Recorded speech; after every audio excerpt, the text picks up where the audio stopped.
Allez, on va parler animaux, on va parler photos, images, découverte d'un site internet qui va révolutionner le monde de la mode. Mais d'abord, j'ai une question à vous poser à tous les trois. Est-ce que vous avez déjà croisé des renards ? Moi, je connais bien les renards, mais il y a d'autres raisons pour lesquelles je les connais bien. C'est autre chose chez Moi, vous, les renards. Très aussi. bien. Oui, vous en avez croisé, vous, Antonin ? Oui, j'en ai beaucoup photographié, oui. Ouais, alors le renard, c'est toujours un sujet sensible. Néanmoins, dans le Doubs, vous allez le voir, des mesures de protection sont mises en place et ça pourrait bien servir d'exemple en Bourgogne-Franche-Comté. Sa silhouette gracieuse en fait un des plus beaux mammifères de nos prairies et forêts. Pourtant, le renard reste un mal-aimé.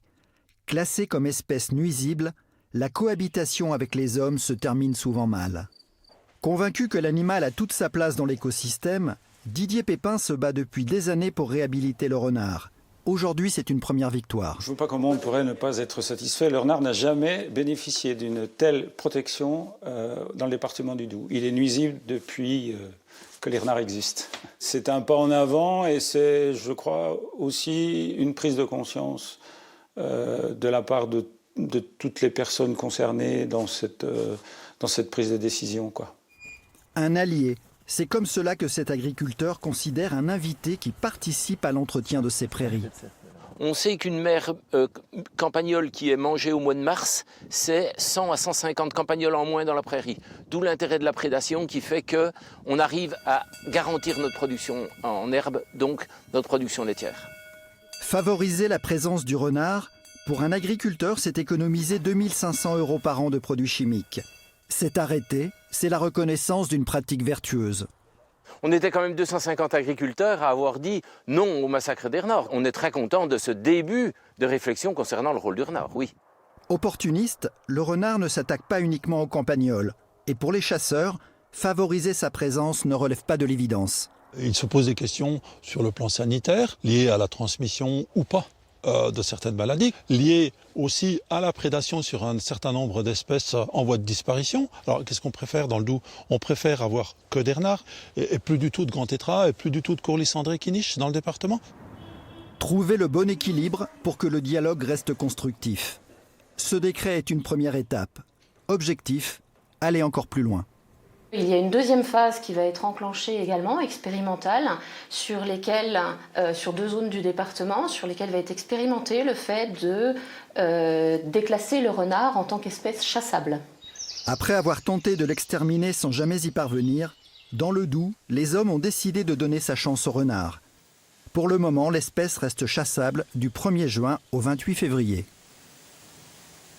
Dites-moi, Antonin Charbouillot, vous qui êtes photographe, photographier un renard, c'est pas le plus évident des animaux sauvages à photographier. Non, c'est pas le plus évident et tout simplement en France aussi, il est tellement chassé que c'est justement très dur parce qu'il est très farouche. Mais c'est tellement un animal qui est utile et je suis très heureux que vous parliez de ça aujourd'hui parce que c'est très très important, surtout en France. Oui, alors il y a effectivement le renard, mais il y a aussi le loup, oui. D'où le titre du livre que vous allez sortir bientôt. On le voit, ce titre, et le loup continue de courir dans les forêts d'Alaska. Donc je ne sais pas ce que vous en pensez, Fabien et vous, Élodie, mais moi je me dis, en voyant la couverture, il va y avoir 50 000 sortes de loups à l'intérieur de cet ouvrage. Et pas du tout. Non, pas du tout. En fait, c'est une sorte d'histoire, une quête en fait dans le Grand Nord et à la recherche notamment du loup.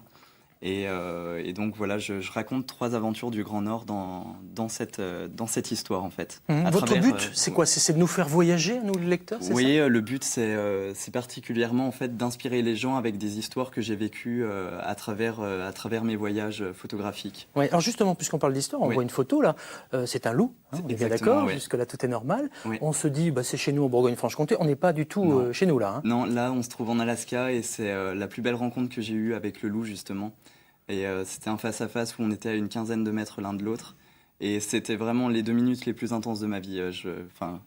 J'ai encore le cœur qui bat en voyant cette image, en fait. De votre courte vie, hein, parce que vous avez 26 ans, hein, mais j'imagine que c'est très impressionnant.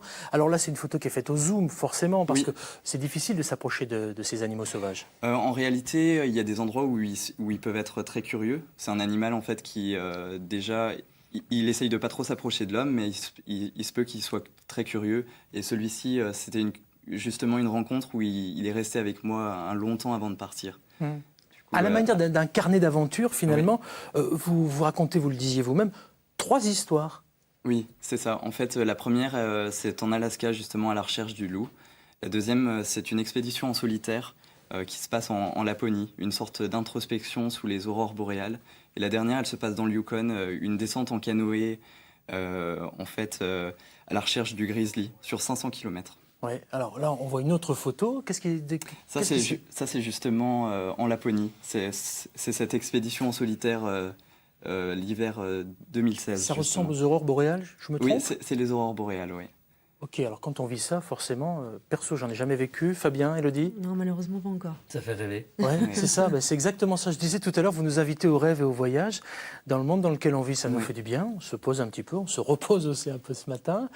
Ça aussi, c'est une photo qui est assez surprenante, assez magique. Il n'y a pas de trucage sur vos photos. Non, c'est vrai que c'est une photo assez particulière et en fait, c'est près d'un glacier justement en Alaska et du coup, c'est de la glace qui a été reprise en fait dans la glace avec de la fonte qui donne cette forme totalement étrange et c'était incroyable ce moment-là. On a vécu un moment avec toutes les nuances et les teintes de bleu et de blanc.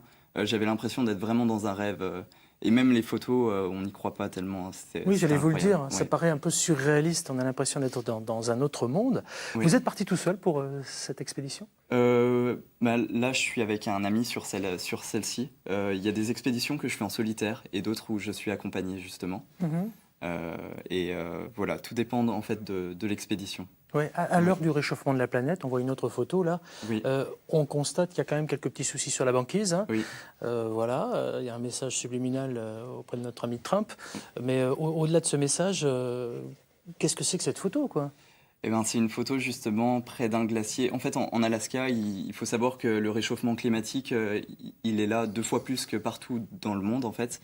Et justement, ça, c'est sur un glacier en Alaska où j'ai pris ce cliché avec un drone cette fois pour bien montrer, en fait, voilà, Enfin, c'est une photo qui a beaucoup de sens, je trouve. Voilà. Une autre photo qui, je pense, doit avoir du sens, parce que là, on a quitté les glaces. Oui. On est où précisément? Alors là, c'est justement sur la descente de la rivière dans le Yukon. Donc une rivière de 500 C'est où le Yukon?